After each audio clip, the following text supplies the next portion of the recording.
Megan Jerome is a really special musician with a wonderful creative voice. In this episode, you'll hear her perform some of the songs from her new upcoming album, which will be the 7th album of her original compositions. We also talk about her unique and inspiring teaching style, her experiences through some very difficult personal losses, some ways she's found healing and connection, and her songwriting process. Good morning, Megan Jerome. Good morning, Leah Roseman. Thanks for joining me. You are a singer-songwriter, pianist, teacher, unusual teacher, I would say. Oh. And I'm so glad you've agreed to share some music with us. So can we start with a song? Sure. Yeah. So what are you going to sing for us? Okay, I'm going to start with Flora, if I make it through the whole thing. And it's a song that I wrote based on a Marc Chagall painting. I get a lot of inspiration. I always get song inspiration from something visual. And Marc Chagall is like just totally speaks to me. So this is like a painting of this lovely lady. And so what I often do is just put the painting right in front of the piano and think, what does it sound like to be here? So that's what this is. That's what this is from. She clasps her pearls and crosses her knees and flies away on her flying trapezes. She dines at lunches on wines and cheeses. She eats what she loves and she loves who she pleases. She wears short sleeves and she never freezes. Though she laughs easily, she never teases. She looks straight ahead and offers her cheek to the kisses from lovers that fly in the breezes.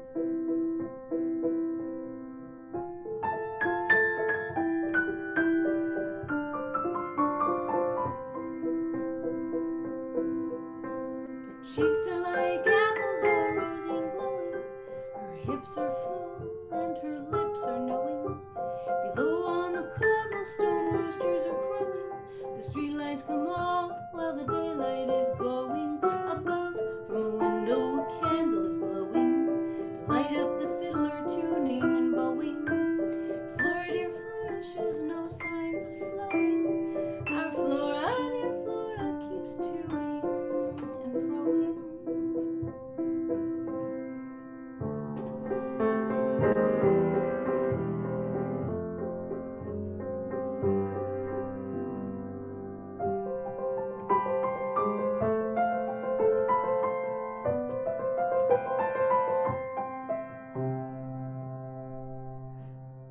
Her bloomers are lovely and covered in flowers. She flies on her broomstick for hours and hours. Her flights take her upwards to heavenly bowers. She smells like a garden, though she never showers. And the greatest of all, her celestial powers, the most giving gift, the most generous dower. Flora thinks only of us when she flies, and lets us feel as though her flights are ours.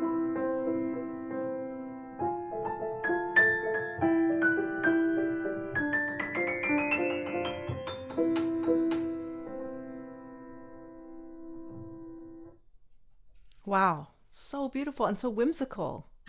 Thank you. Yeah. There's so much going on. Was it always easy for you to play such complicated things while you were singing? Well, I think I probably worked on the arrangement for that probably had the chords first and then figured out a piano part. But I like singing and playing at the same time. Yeah, I think that's the easiest. It makes me more nervous just to play something instrumental. Yeah. And do the lyrics come with the melody, or does that happen separately for you? Yeah, they all kind of come together. There's this really nice method, and I had it, and then I also took this great songwriting course by Pat Pattison, and it's like online. I think it's called Writing the Lyrics, and he even like specified it more clearly. But it's really I was into it anyway. But it's a really beautiful way to do it, So there's sort of like maybe with Flora, it would be like, okay, what am I feeling, Flora, and then I'd just look in the thesaurus, what are some of the words, and the the source that I use is called Roget's thesaurus, and it's all kind of thematical. So if you're looking at flowers, then it might be in like organic matter, and so then it's like, oh, that's cool, so then that will lead you down something, and then you find something that rhymes, and that will lead you down a different path. And so I think they all kind of like I go around in circles, and I sort of record a little bit and improvise when I'm singing, and then some melody will come because of some words, and then I think it, and then I'll just also just sing anything, just if a melody is coming, then just kind of go with the melody and sing anything, or if words are coming, then just go with the words and find a melody later. But I think they go together. What is this Roget's the source you refer to? It's do you want me to get it? No, well, I'm just curious. Here. Wow. I've got my stack of books. Okay, so it's like this guy. I'll put that there, and maybe I'll put these guys here. It's this, and oh, the thesaurus. Okay, yeah. I never. Yeah, but it's like, but the way that it's organized is like so it's in categories. Like emotion, religion, and morality, or another category will be like reasoning process or something, organic matter. So it really, really sparks all these wild connections.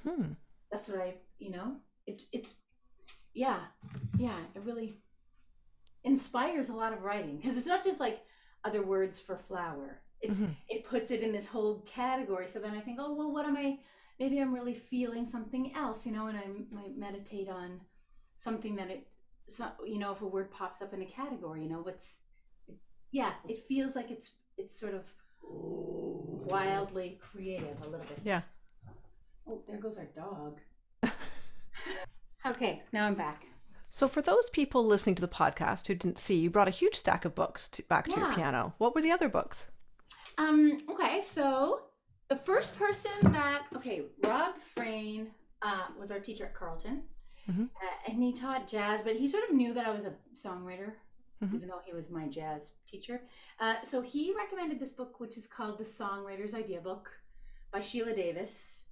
And I don't know when she wrote it, but I've barely read, honestly, more than like the first 20 pages.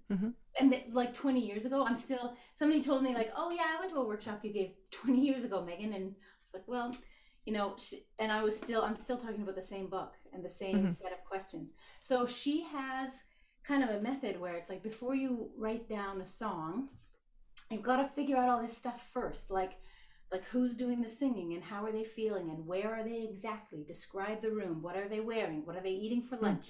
Who are they talking to? Who's there? You really place yourself. You don't have to say all those things. But once you answer them, and then, some other amazing tips, like your whole song should be able to be summarized in one easy sentence, and then keep everything simple. And just it's the same principles as writing anything. And a friend of mine was telling me that it's exactly the same stuff that anybody practicing for a monologue would do, an actor would do. You just get really, really specific, and then it really helps you. So often what will happen, so that's that. I have a rhyming dictionary. So this is like not cheating. Well, this is like the new version of the thesaurus. And I also just have a regular dictionary, the Oxford Canadian Oxford Dictionary. So I used to take dictionaries on my ski trips. I love words. I've always really loved words. And then, so this course, the Pat Pattison course, it took everything even a little bit further. He was saying, like, say you want to, I could sing the song for you later. It's called Homebrew. So I took this course, and it was a bunch of titles, and you could choose one. And Homebrew seemed way out of my comfort zone, not what I would usually write about. I thought, okay, I'll take that up.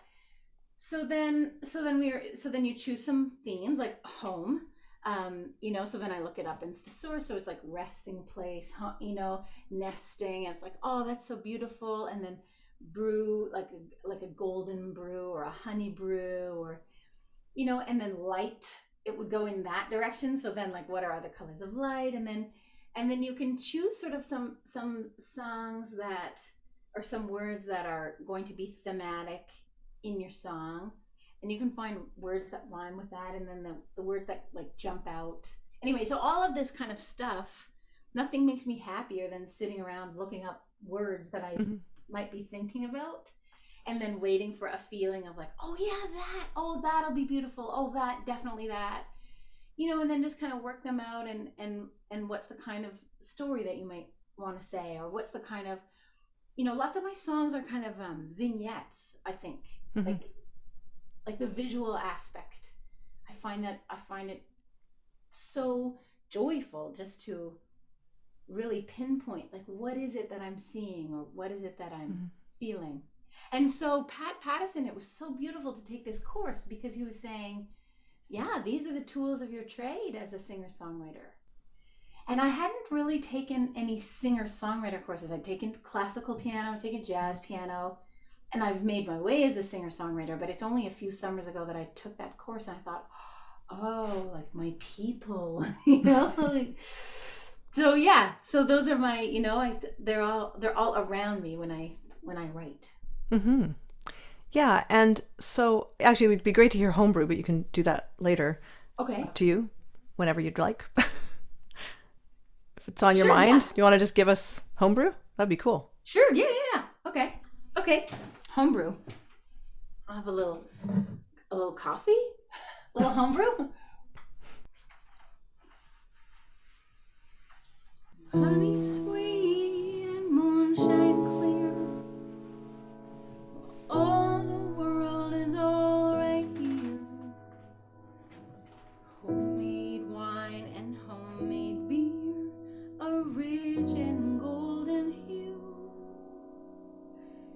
A thimbleful would fill me up, a moonstruck with beginner's luck. It overflows my loving cup with you, with you, with you.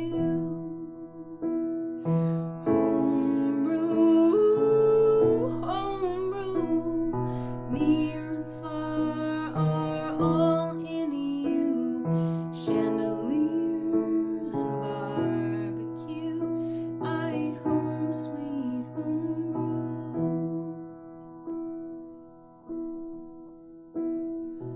Midnight blue stars shine, table lights and twinkle wine, earthy lover man divine, my free north strong and true. Copper pennies, shining dimes, a jarful is a nickel mine. Spinning stars on threads of twine is you, is you, is you.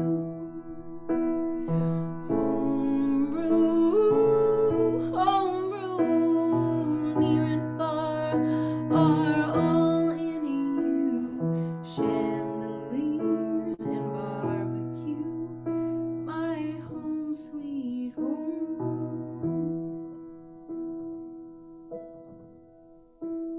Our backyard is the atmosphere. All the world is all right here. Your flashlight is my chandelier. My shining light is you. You're beautiful, you're bountiful, you're dutiful and plentiful. You're fanciful, my dancing fool. I am so in love with you. Homebrew,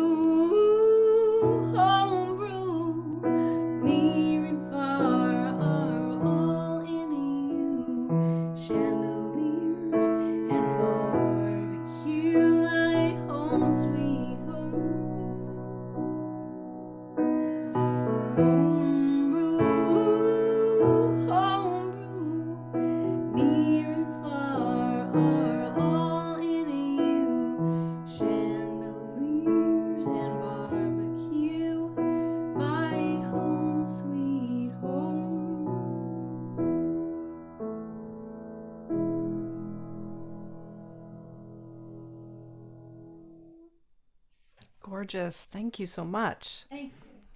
You've written a lot of love songs for your husband, Mike Essoudry. Yeah. And that song was particularly evocative for me, having, we're living through this pandemic now where we've been confined to our homes so much. Yeah. Yeah. Exactly. It's Yeah. like it's I think so. I just watched this really beautiful talk by this woman named Sonia Choquette through this association called Alternatives, which is in the UK, and they're presenting all these teachers that I really enjoy. And that's what she was saying. She's like, yeah, we needed it. That's I think she was almost saying we needed it to get into our bodies and get into our homes and like create. Yeah. You know? Now, this piano you're playing on is very special to you. Mm-hmm. Yeah, my parents gave it to us when we got married. It was there. I grew up on it. And yeah, when Mike and I got married, they gave it to us. So what were Sunday nights like in the Jerome household growing up? Fun. Really fun. My mother made a roast beef every Sunday, like big roast beef, salad, bread and butter. And anybody could come, like if the winter, if we were all skiing, you could come, or in the summer, if we were at the cottage in Sudbury, it would be like, if anybody was on the dock or, you'd just come in and sing. Like my dad played piano for hours. He played by ear standards, American songbook standards.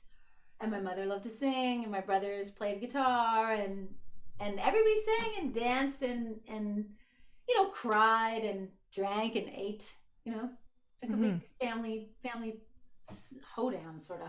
Not a hoedown, but yeah, something like that. Your dad was a politician. In fact, he was pretty well-known Speaker of the House for a while. But music was obviously huge for him. Yeah, it was like he loved piano, and that's what he did at home. Like he didn't even have an office at home. Like he was the speaker. He was a lawyer, and then he was an MP in Sudbury, and then he was Speaker of the House of Commons. And he had and this is the piano that he played. Like every night, he would just pour himself a scotch and have a cigar and just play for hours. And my parents gave me piano lessons when I was really little. So because you kind of learned by ear in the family, was learning to read music sort of a little harder, or did it come really naturally to you? Well, I think it's all in context. Like I think I started when I was little, like 5, and it was easy. Right now I teach a lot of students, and I can see and Mike is the same. He teaches a lot too, and I know you teach too. So I think growing up, when it's easier for you and then you teach a lot of people, you realize, it was easier for me than it was for a lot of my students. Like it was like there's middle C, and then I knew middle C for the rest of my life. I don't think I had to review what note was what. It was just really easy to remember what was what. And that's definitely not the case for a lot of students, like a lot, like, so, but then if I think about, like, say when I was in university and I was hanging out with people who were playing classical, like the people who go on to become classical pianists, I'm nothing like that. Like, you know what I mean? Like that kind of spongy, absorbing, memorizing.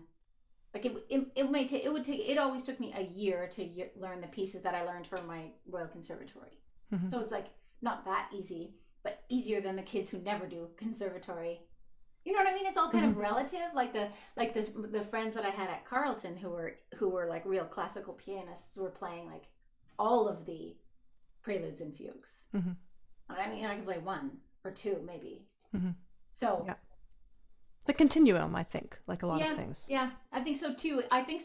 Yeah, I think so. And I think but in terms of it was certainly enjoyable. So the nice part about the way that my family was with music is that the home stuff was all just songs that we sang, and it was all playing by ear. And then as far as my parents were concerned, like reading was just gravy. That was just great. Like they were just so excited about it. And my dad used to say, Megan, you should teach piano lessons, because you can teach people to read, you can teach them to sit down and play. This is what people really want to be able to do. Like, so I think that was the really special part, is that they liked both, and they thought it was really nice to have both. Mm-hmm. You know, that it was really, yeah. And you do love teaching. Oh yeah, yeah. And you could, if I understand correctly, you kind of made a conscious choice instead of trying to be a touring musician, which you did a little bit of. It was like, you know what, I'd rather be a homebody and just produce my own albums. Is that correct? It is, yeah, yeah. Like um, I think it is. Like my parents were in their 40s when I was born, so in my 20s and in my they both died when I was in my 30s, and now I'm in my late 40s, and so I think that I had a sense that I didn't want to leave them. I wanted to be close to them because I knew, and I was sort of like, yeah, that's right. Like, you know, by the time I was 37, I think my mom had died and my dad had already died before that. So it was sort of like I didn't want to be away from home very often. I had a feeling that my time with my parents was going to be limited. It was going to be more in the early half of my life than later on. And then but I think it's also in my nature. I think it's totally in my nature to be more homey than toury. Yeah. Yeah, I think so too. And you also play accordion. Yeah, I haven't played in a long time. Okay. Yeah. Is it easy for pianists? I understand it's like similar enough. I've never tried myself. Oh to yeah, play the the function. Yeah, like the right hand is the keyboard. So if you you know, if you do nothing in your left hand, then this is exactly the same. That's not hard at all. And then when I had one, I went into Dominic's, who was selling accordions at the time, you know, and I said, well, I have grade 10 piano. Like, where should I start with the accordion? He goes, at the beginning. No, you had to be like, you know, doesn't mean anything. But it was really, really fun, you know. So I got all the just the books, like for kids, beginner accordion books, you know. So you're playing like middle C, and so it was really, really fun to work it up. Yeah. So why did you stop playing accordion? Well, I think it hurt my shoulder. Oh, okay. It hurt my shoulder, so it's uncomfortable. The accordion that I have is heavy. Yeah. And and it's like, I think too, it was just sort of, even if my songs are simple, it's like I have a lot of facility and tone on the piano, which you know, like we said, it's a real continuum, but it does sort of take your whole life, for me, you know, to develop your sound on your instrument. And so at a certain point I thought, you know, this is not really like, I think this is really where I'm expressing what I really mean. Yeah. Like it's just one of those things where it was like, I don't want to practice. It's not, this is really where I'm from, I think. Yeah. Do you still have your Wurlitzer? Yeah. I do. Yeah. Yeah. So that's like it's from the 60s, like 1962 or 64 or something. Yeah. And that's great. That's what I play when I do gigs outside the home. I play on this Wurlitzer that I have. Yeah. So your band, the Together Ensemble, first of all, what a great name for a band. Thank you. That was Fred's idea. Yeah. Yeah. Yeah. There was an election going on. It was just like on an election sign to get together ensemble. It was okay. You know, right. Of course. Yeah. So you've produced 6 albums, and they're almost all your own songs. Is that right? They're all, yeah. All okay. That's really something. Are you working on a new album? I am. Yes, I am. I have all the songs written, and Homebrew will be on one. Okay. Will be on it. Yeah. Homebrew is new. I've got all the songs. Yeah. I'm just waiting. Like I think a recording is totally in the works. I wanted to wait because it's like I'm homey. You know, my CD releases are like a total big deal to me. So I just wanted all this COVID and all the concerts being canceled and everything. I don't want to do it because I just want to wait and book a nice concert. Yeah. And everything is a bit clearer, you know. But in terms of performing during this pandemic, you've done some pretty unusual online shows, haven't you? Yeah, well, I've done, like, I just did one with the Ottawa Dance Directive, which is a contemporary dance company. And that was really fun, you know, and that was really fun. Like, there was a cocktail, there was like a cocktail instruction, And then we watched a dance film, and I played some songs for people. So it was sort of almost like a cabaret or something. Yeah, I've done like some private shows for people that have asked for concerts, and then just I filmed some little videos on my own. Yeah, yeah. Irene's had online concerts. Yeah, I've tried them. Yeah. Yeah. And do you jam with Mike in the house? Like, is the Wurlitzer downstairs with his drum set, or No. no? We're It doesn't really not work. gonna go jam. No. Do you guys play duets? Do you and Mark play duets? You know, we did a bunch at the beginning of the pandemic because we did some online and porch concerts, and then we stopped. It's like, yeah, we're just doing our own thing for sure. Yeah. We do like when Mike, he'll come in a songwriting process kind of. I often show him a song before I'm like when I'm nearly finished it, kind of. And he has great ideas about, you know, so he'll and because he's an artist too, he doesn't say something like, well, that sounds dumb, or like he has a really good sense of, you know, where when you show someone a sketch, you know, you have to be so careful about who you show. But so we sort of collaborate in that way, you know, and then like but in terms of like we don't really jam together. I'm not an improviser. You do improvise though, don't you? Not really. I mean, I went to school for it, you know, but no, I don't really. Well, okay, let's say not in a jazz sense, because I know you don't consider yourself a jazz artist so much as other people, but you make stuff up all the time. You're constantly creating. Yeah. Yeah, it's so true. Like it always just depends. Yeah, it just depends on the context. Yeah, that's right. But in terms of like, yeah, like we don't just go down and sort of work out, like just play on a standard or something. Yeah. So in terms of your creative routine and keeping your sanity, especially during this time of isolation, has your routine changed at all, or is what you had really worked for you through this time? It's yeah, you know, in terms of like, it's hardly difficult. Like other than the difficulty that obviously is happening for people in the world, and the reason for it being, you know, like I don't mean to discount it, but in terms of like being at home doing my thing, you know, it's like heaven basically. You know, like it's really easy. So I think I think creative pursuits are so nice for that. You know, like it's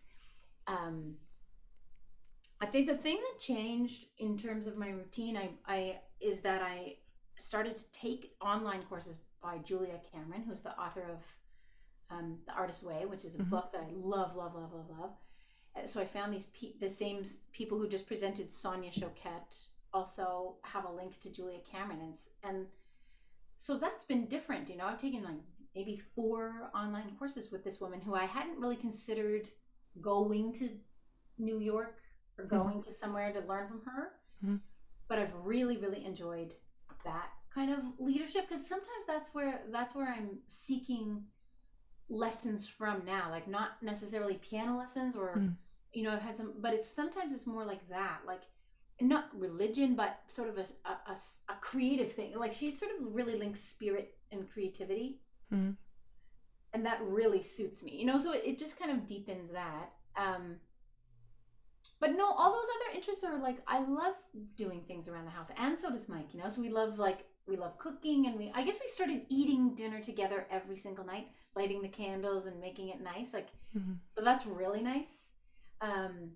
Instead of something, you know, that's been really, really, and you know, so just fleshing it all out, like you know, and you know, making our house feel nice, eating dinner together every night, making, you know, trying new recipes. We've been sort of like going, like branching out creatively. You know, but practicing, it's true, it just feels so nice, you know, to practice. What does your practice routine look like as a pianist? Well, it's really varied, you know. It kind of depends on what's going on. Like right now I'm practicing the Bach inventions and some Mozart, a little Debussy. And that feels really nice. I haven't practiced classical piano in a long time. But that feels really, and I mean, when I practice, I'm very like,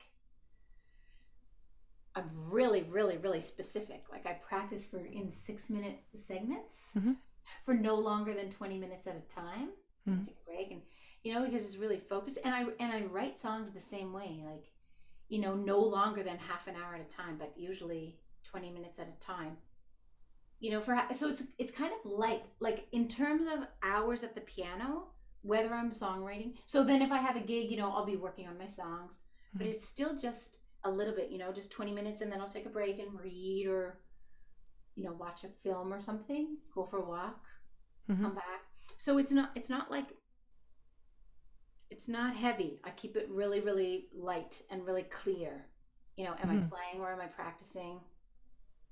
Does that make any sense? I'm curious with your students, like do you have older, like teenage students that find it hard to balance schoolwork and practicing? Like what kind of advice do you give them? Well, like one dad told me that he gets his 2 little boys to practice for 2 minutes every day. And I know, right? I mean, they're not going to go in they're not going to make it to the NAC, but they've got like ADD. They're these young little boys. They've got tons and tons and tons of energy, but their dad teaches I don't know, astrophysics or something, like really, really bright parents. And so I think what he's finding is just a routine. All I want you to do is set up a routine. And if you focus, you can, and then they practice and they learn and they're motivated and they come to the lesson and they want to show me. Like it's sort of like that. Like the people who come to me, it's really, if I sense that they're serious about classical piano, I send them right away to somebody else. Because I'm not steeped in that world, and the people who are, it's such a beautiful community, and people, there's a whole other, when I was a younger teacher, I used to say, yeah, we can do classical, we can do whatever. And then sort of the older I get, and when the pandemic started and I started looking at who else is teaching online, because any of my students can go anywhere in the world. And so can I. So then I started realizing like, it sort of made it easier to go, like, oh no, the people who are teaching classical are so into it. Like if they're doing the exam route, they've got these really well thought out strategies. But like, how do you get 90 on your exams? I never got 90 on my exams, or how do you get, ready for a university audition? So the students who come to me are often the kids of parents who had classical themselves in something kind of strict, and they've all quit. Yeah. So what they want, like that's sort of my niche. Like the kids who come, the parents just want their kids to have fun. They just want to have a foundation. They just want. So to answer that question, I'm very, very, very light on it. But I do try and get just anything at all. Because if you practice, then you won't quit. And if you don't practice, you definitely quit. Yeah. I don't know. How do you manage it? Yeah, it's interesting. Like I tend to teach students that get pretty advanced, but they don't go into music. But my goal for them is exactly not to quit, so that they will have this wonderful memory of violin lessons, and hopefully it'll stay with them their whole lives, because violin's a very social instrument. You can play chamber music, orchestra, so I hope that for them. But I don't teach different styles. I teach classical, and I just find I don't want it to get stale. So even if they're not practicing enough, which they rarely do, is just always try to give them something new to try. So to keep it moving, and lots of performance goals as well. So that's kind of my strategy for keeping it bubbling along. It's hard though. Yeah. No, it's the same. Like that's what I find too. I kind of play a long game with them. So there's a whole bunch of students that I've had that start when they're 8, and they leave because they're going to university when they're 18. So, and then what they end up do, like what they can do at the end often is like they can play Moonlight Sonata, and they can play the classical hits. They can play something from the radio. They can like some kind of intermediate piano thing that they can download. They can copy something from YouTube. They can learn something by ear. They can improvise.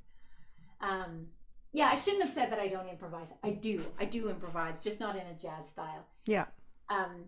You're right. I'm totally making up stuff all the time. That's improvising. So I get on they have that. And so it's absolutely, there's tons of like my mother used to say, now for the love of God, Megan, do not be one of those angry piano teachers. She was so like, my parents were really, she's like, listen, nobody wants piano lessons. Like no kid likes piano lessons. So you're just going to make their life worse. You're not going to make them practice. Like, so just at least make it fun. So, yeah, so there's lots, like I totally go in that direction. Like if it's going well in the book, then we go for the book, but then we just add a little, okay, let's do a little bit of improv. Mm-hmm. If this, a little bit of a whole bunch of things and keep it, I do the same, very exact, like keep it moving. And then, so that's what I find. It's sort of like at the beginning, I'll just say, play anything. And of course it just sounds like, they're just doing anything.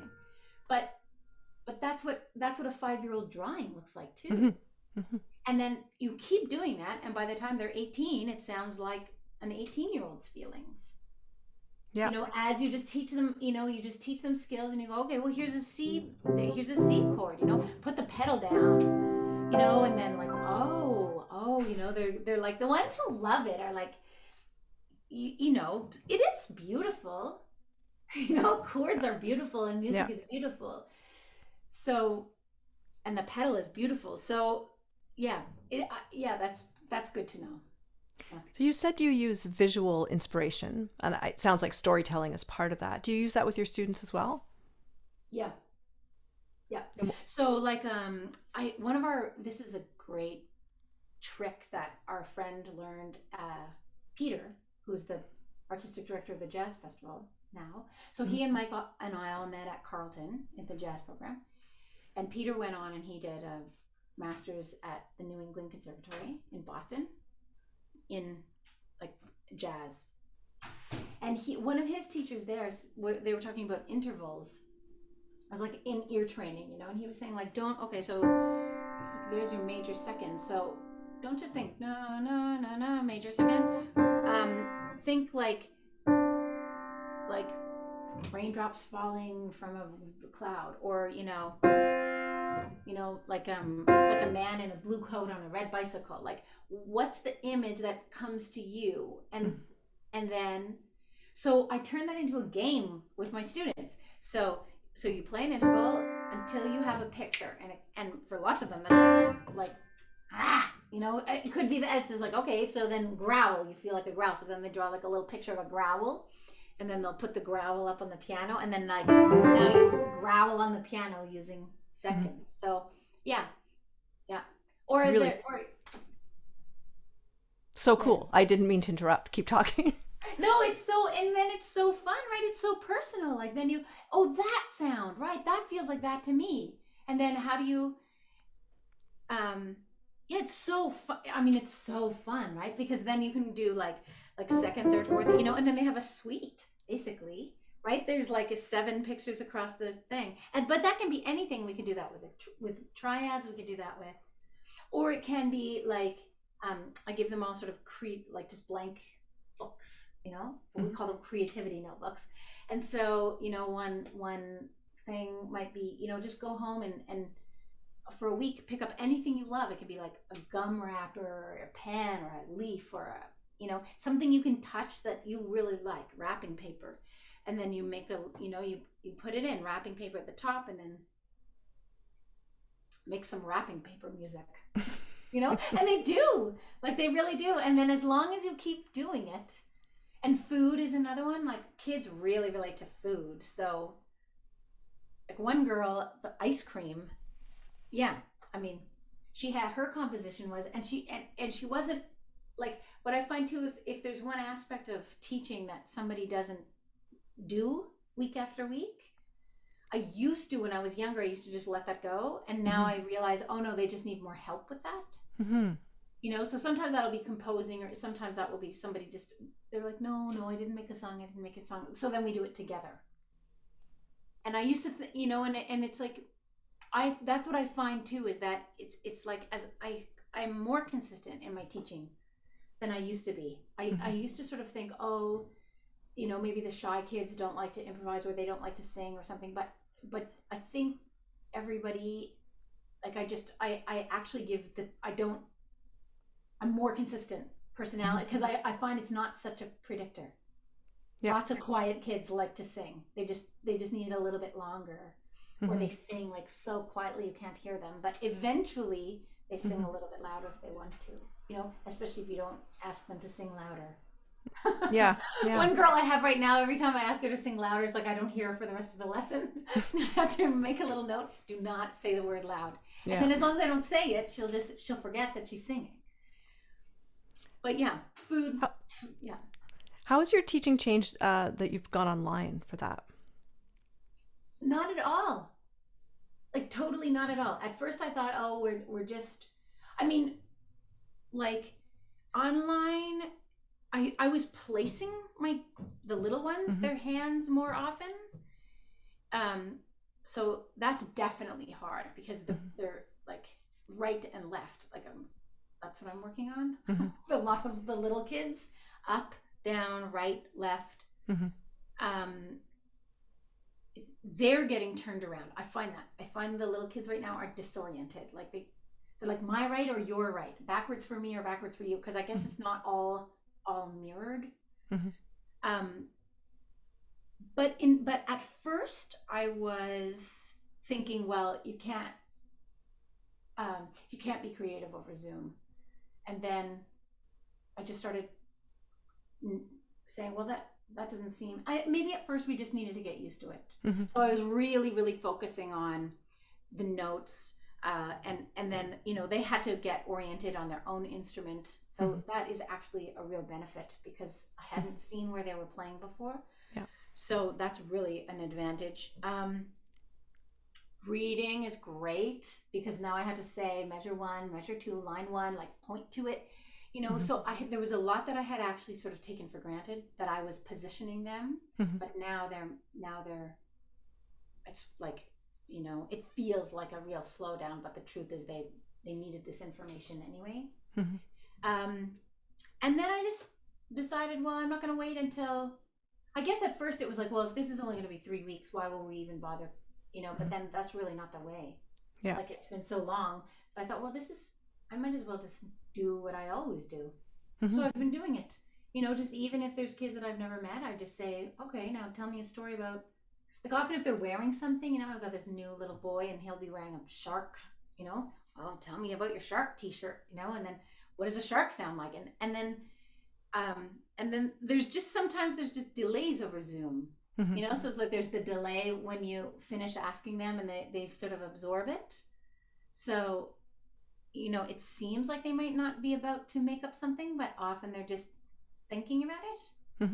Yeah, and he's like telling me stories on the piano about the shark, and the shark eats the grass, and the grass is growing taller because now it's in the belly of the shark, and, you know, or hockey, like, you know, they're in a hockey jersey. We play a hockey game on the piano. Like one team is here and one team's here, and then, you know, they meet at the ice and who's dominating. You know, like, wow. You know, anything like that. Like you can sort of look around their room, like what's important to them. Tell me about that painting. Did you make that painting? You know, did you? So really, in the end, the only thing I think is that if I have a student that I've never met in person, a sense of trust is harder on Zoom. It's easy in person, you know. The second they come into our home, it's like, I'm sure it's like 90% body, you know what I mean? Like I'm on their side and they can trust me. They're not going to get in trouble at a piano lesson. So that is sometimes, that takes longer. The personal, not always, like some kids are totally there right away over Zoom, but there's others that it just takes longer to build trust. That's what I find. Have you had older students come to you who are a bit traumatized from their previous experiences? Yeah, like I have, you know, I mean, some of them, I mean, I guess everybody who's coming back still loved it. Music, you know, but like maybe with the,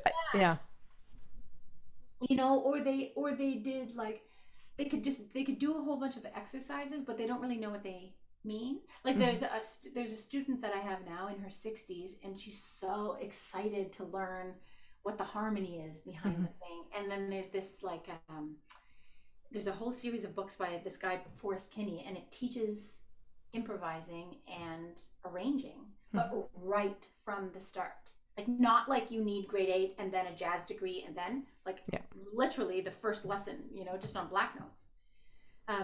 So she's really, really excited about that. But I don't think she doesn't have a bad memory of classical. She loved her classical lessons. She just has now come back as an adult and is like, it's sort of just like the way it happened, that somehow she found me and the way that I teach is this other way. Includes these other, and she's really, really, and also she's got a bunch of arthritis. So, like playing faster, harder pieces that's not what she's about right now. It's just more like, but she's really excited about that. Or like Happy Birthday, or like Oh Susanna, how do I make up a left hand to go with something, Yeah. Yeah. So she wasn't, yeah. I don't think she had a bad experience, but I think she's really excited about a different way. Yeah. So it sounds like you took your mother's advice really to heart, that no one is scared of their piano teacher. And when you lost your mother, you went to New Orleans for a whole month, right? Yeah, I did. Yeah. I'd be really interested to hear about that trip. It's such a unique musical culture. Yeah, like it was, so Rob Frayne, who taught us at Carleton, came to the door one day, just like, he's a friend of ours, he just dropped in. And as I opened the door, he said, Megan, I think you'd like it in New Orleans. Okay. And then, not long after that, my mom was dying, and the nurse and I were in the room with her, not imminently, but just my mom was sleeping. And the nurse and I were just in the room reading our books, and she looked up and she said, I'm reading this book about New Orleans, Megan, and I think you would really like it. And then I went out for dinner that night, and my cousin and Mike both showed up wearing t-shirts about, like, that said New Orleans on them. Wow.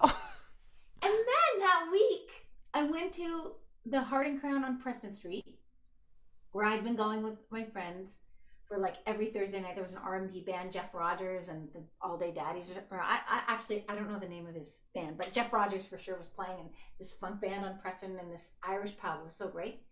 And Cirque du Soleil showed up. Like members of the circus showed up at midnight at this pub, and they started dancing on stage, and they were in town rehearsing for the circus. And one guy was just a friend of the circus traveling around with them. And he said, I think you'd really like it in New Orleans, Megan. I'm like, come on. Like, all right, I'm going. And so then when my mom died, I was so sad. And I had obviously like super oriented to my parents, and I thought like, what am I going to do? So I wanted to put something, I sort of recorded all the songs I had written, and, because I thought, okay, well, the songs that I write after this will be different for me. It was like and I wanted to put something to mark it because it was really different. And then, yeah, so I went for a month because I had never done anything like that. I'd never traveled by myself for a month, and I'd never, and all these people said to go, and I was at the hairdresser's, and I was like, what am I even going for? And he was cutting my hair, he goes, the food and the music. And it's just such the perfect place. Like I stayed with this woman at her house in her Airbnb, and every morning we had coffee, and she really knew her way around, and she lived in this really arty neighborhood.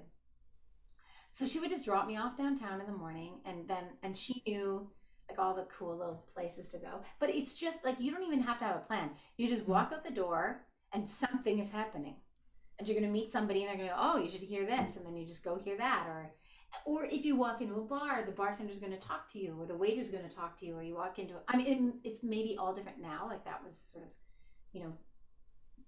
2000, like 10 years ago. But it was just soothing. And there's somebody else who did the same thing after her divorce, another artist, a writer that I know, who at a cocktail party, we were just talking, and she told me, oh yeah, after I got divorced, I went to New Orleans for a month too.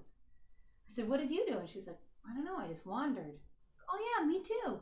Like, it's a very, very spiritual place. It's super musical, and the people that are friendly are so warm. And this one time, it's not big, so it's not big at all. There's Frenchman Street and there's Bourbon Street are the two big music streets. Frenchman is kind of a little more independent, maybe, and Bourbon is a little more commercial.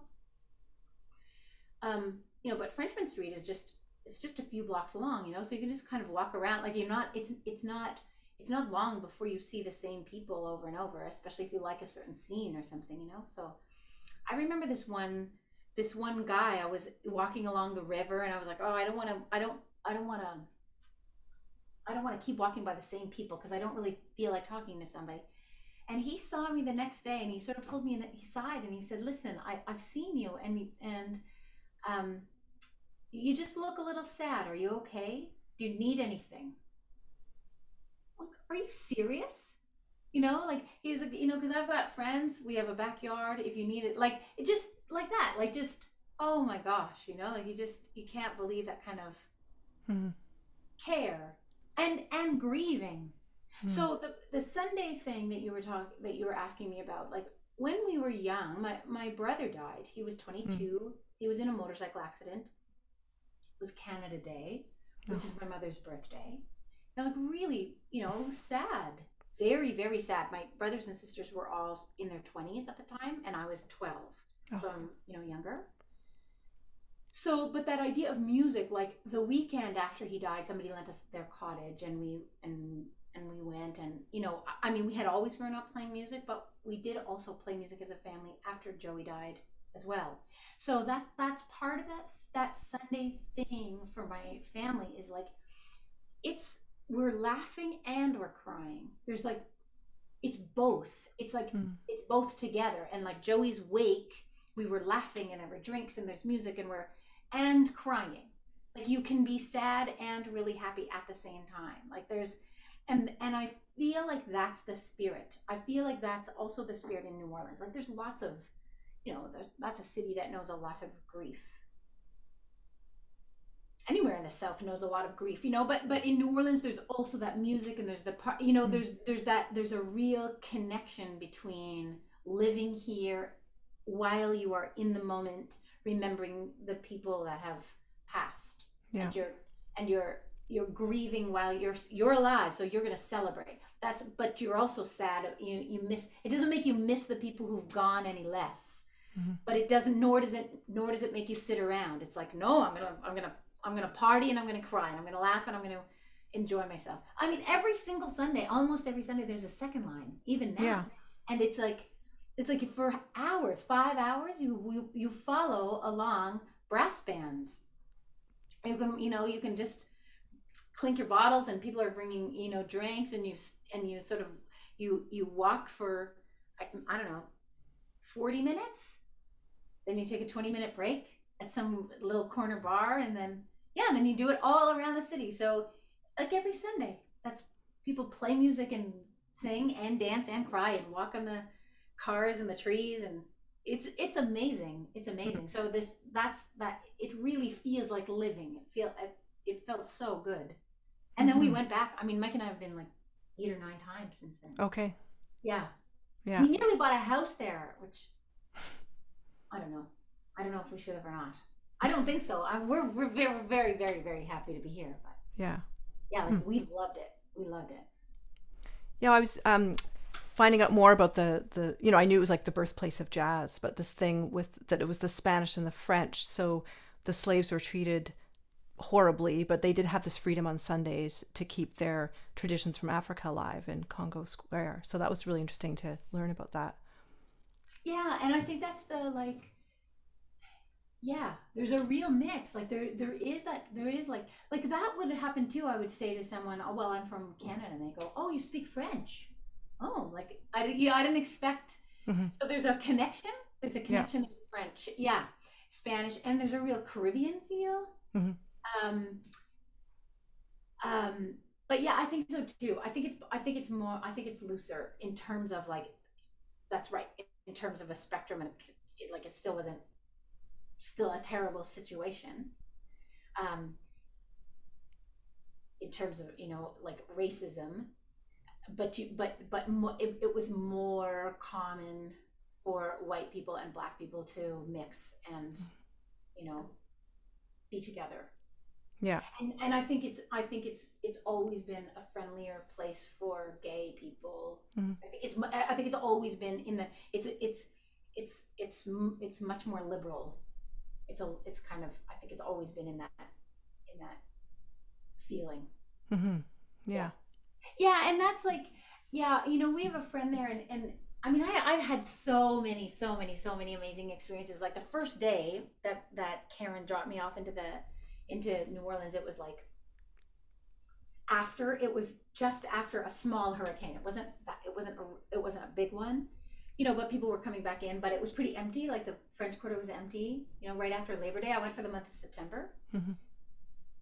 And I was wandering around, you know, and at first I was like exhilarated. I'd never done anything like this, you know, and then I was in a bar, and it was like, okay, and, you know, I was listening to a singer-songwriter. She's fantastic, you know. It's like US, like the talent just of somebody singing in a bar in one of those musical cities is like, whoa, that's my experience, very mind-blowing. I've come across mind-blowing musical talent in the most humble situations.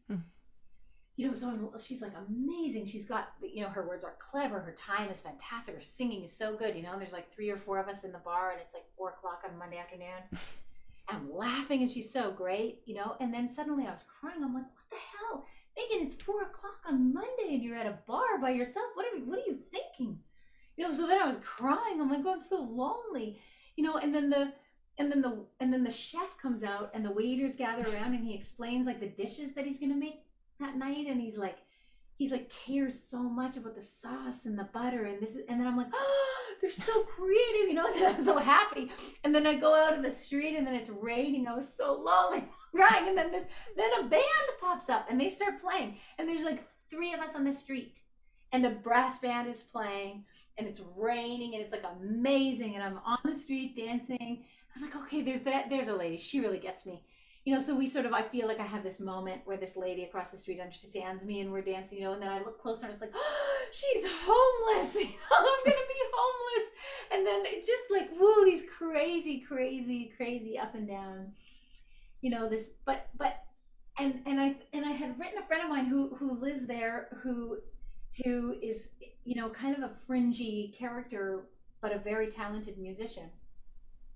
And in this moment of distress, going like, what is going on with me? What am I even doing here? And he said, do not worry about it. Just be you. No one is going to be your crazy self. Do anything you want. It's New Orleans. Like, you can just, no one is going to judge you here. No one is going to, like, there was this beautiful feeling of we've got your back, and it's okay. We've been there. It doesn't matter what you're going through. We've been there. We've got your back. You know, like, and then he had these other expressions that he would share with me, you have to get ugly in order to praise. That was an expression that he's like, that's a real New Orleans thing, you know, that it's like, you can't be your whole self if you're trying to look your best all the time. Yeah. And that's that kind of looseness. I think it goes in with that there's a looseness that feels good. Did you do any jam sessions there, or sort of open mics or anything like that? Well, no, not jam sessions. I played a couple songs once at this one, you know, in the afternoon at this bar called the Spotted Cat. But no, not really. No, I mean, I guess maybe, yeah, I mean, I played with some friends on the doorstep of their house. That was really fun, like a neighbor and some friends. Yeah. Yeah.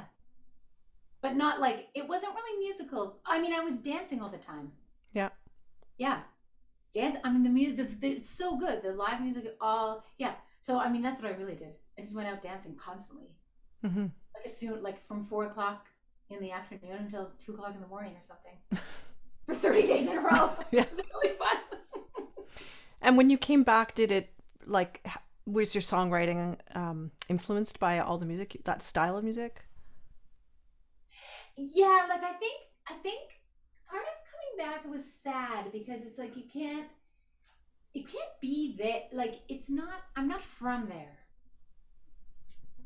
so I guess you can move there. I mean, within the States, I think it's a lot easier for people. Obviously, it's a lot. I think it is easy. Like I think, okay.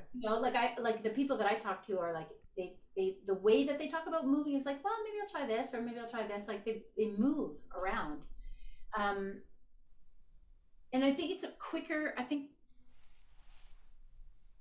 like what changed when I came back. Yeah, I think so. I mean, I think I wanted to be like make sure that there was like a real that I was paying attention to groove and paying attention to rhythm, and the albums that I recorded after that, yeah, that's when the band started on with the Hammond organ and guitar, and yeah, so a fuller sound and a conscious effort to yeah, totally, a conscious effort to have a groove that somebody could dance to if they wanted to, that I would enjoy dancing to. Yeah.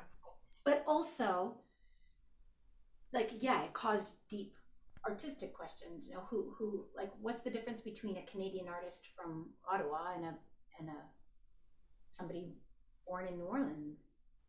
Like when we sat around this one time and talked to a guy in one of the bands, and I said, "Oh, how did you choose trumpet?" He's like, "Choose?" He didn't even understand my question. My brother has a trumpet. Yeah.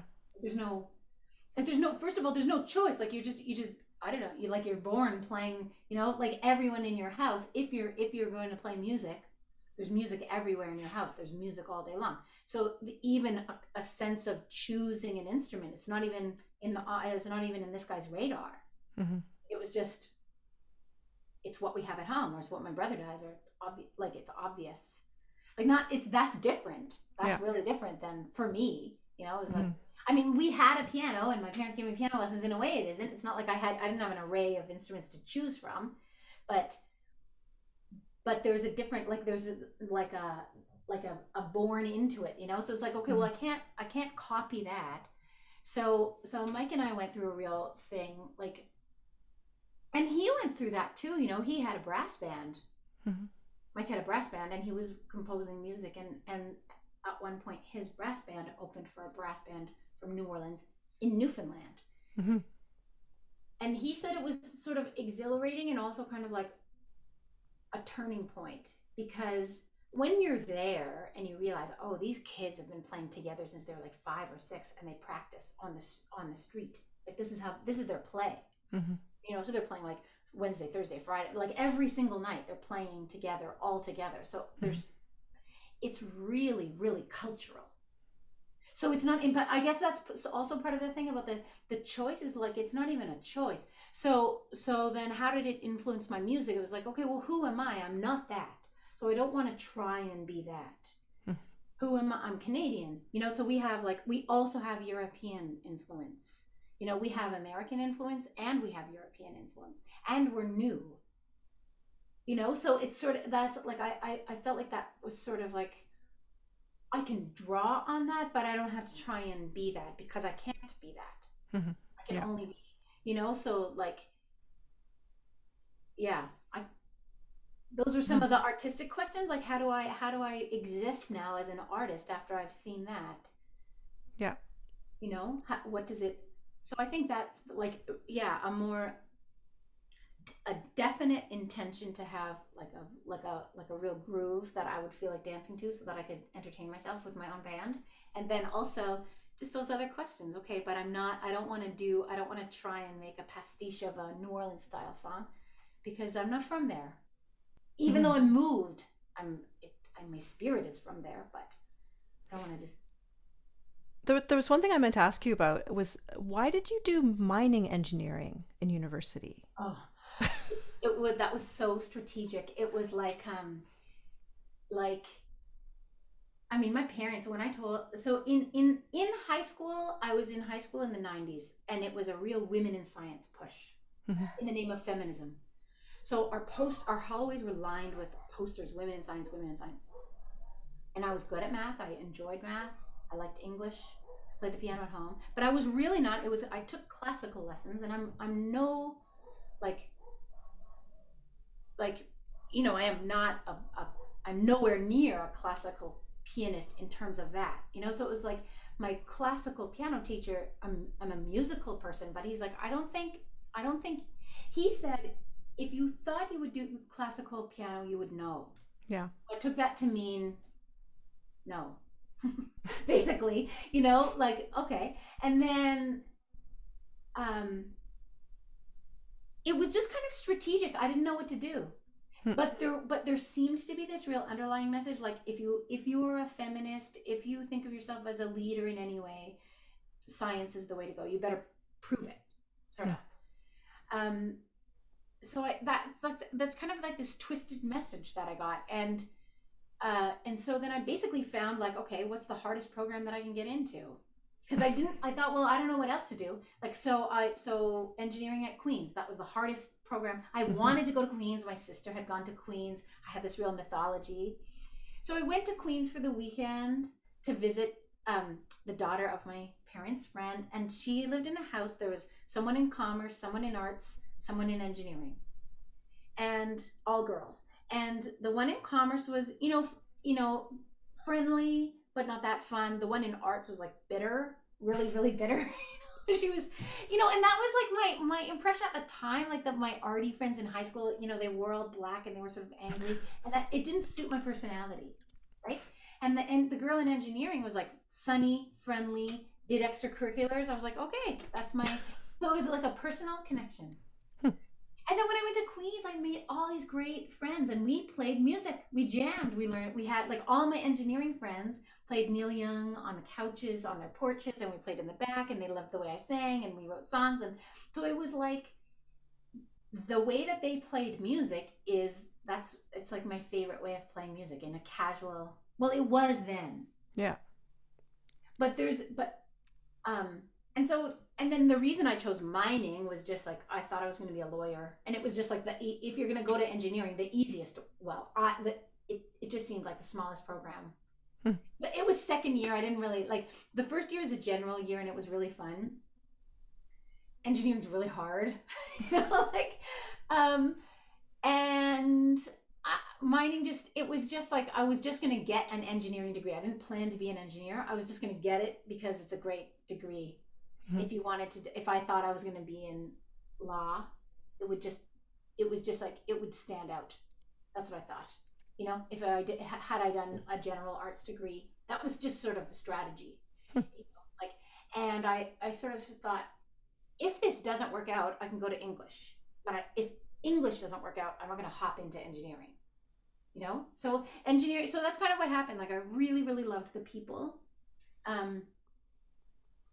But I didn't love the opportunities. I mean, I even worked in a mine one summer, and my parents would call me every day and go, you can come home anytime. Like, they were baffled, like, we come from this liberal arts family. Nobody, I was just trying to do the hardest thing. That's what I was doing. What's the hardest thing? I'm going to try that. And then I came home and I went to Carleton, and it just suited me a lot more. The music department at Carleton, then you could do jazz piano or classical, and even within jazz they would sort of let me write my own songs, and like now there's singer-songwriters. Now it's really open. Yeah. Yeah. So what advice do you give young singer-songwriters when you mentor them? Well, I try to really help them connect with their own intuition and their own what do they, and I try and figure out what they want. Like if they, like, people like Lynn Miles also, like, when they, if there's different paths. Like, there's some who, if it's the same kind of thing that I do with classical. If I get a sense that there's a singer-songwriter who really wants to, get on a record label and tour, then I say, well, I'm not your, I don't know those connections. So in that sense, I help them. Like, what is it that you think you want? Let's find somebody that is doing what you want. Yeah. And you can talk to them. I think that's the best advice, really. One of my students was so clear about it. She said, I think all singer-songwriters, like, the best that we can do is just kind of talk about the way we do things. That's it. And then somebody else who's you're talking with can go, oh, yeah, I think that might work for me too. It's sort of like, yeah. pretty loose. Well, and the thing, like what I encourage people to do is like, don't do the competitions. Don't do anything like that. Don't like, you can set up a venue in your living room. You can set up a venue anywhere. You can, like, there's room for everyone. There are so many potential venues. There's so many people who love music. There's so much room. Yeah. That's one of the big things. Like this idea that there's like room for one person. This is a real fallacy. Like it's nothing like that. Artists are friends. We're not competing with each other. We're on the same side. We're not that's in my view. You know what I mean? Like those are the people that work for me. Like a community really works. Who's your community? Go to their shows. They'll come to your show. Stuff like that. Like, find a way to make some money. My happy place, I think, is teaching as a living, and then playing piano. Or like what I was going to say about music, and like one of the reasons it comes to an end in terms of like the engineering part was when I realized that I was like, okay, well, I'm not a serious classical musician, but I'm still really serious about music. So I'm learning all my scales, and I memorize all the words, and I've got all the chords memorized. I'm singing in tune.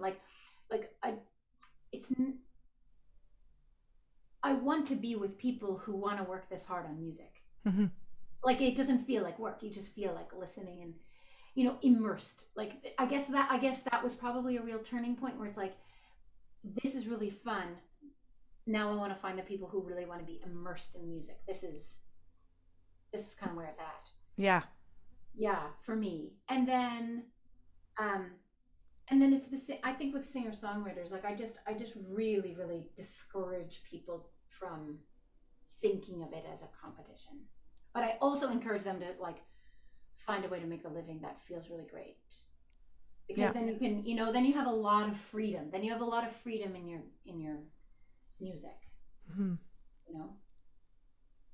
Well, thanks so much for your wisdom and your generosity in sharing your music and all your perspectives. It was really great talking with you. Thanks, Leah. It's nice to talk to you too. Thank you. Season 1 of this podcast had 20 episodes, and Season 2 continues with a really interesting mix of musicians talking about their lives and careers with perspectives on overcoming challenges, finding inspiration and connection through a life so enriched with music. Please follow this podcast wherever you listen to podcasts to be informed about each new episode.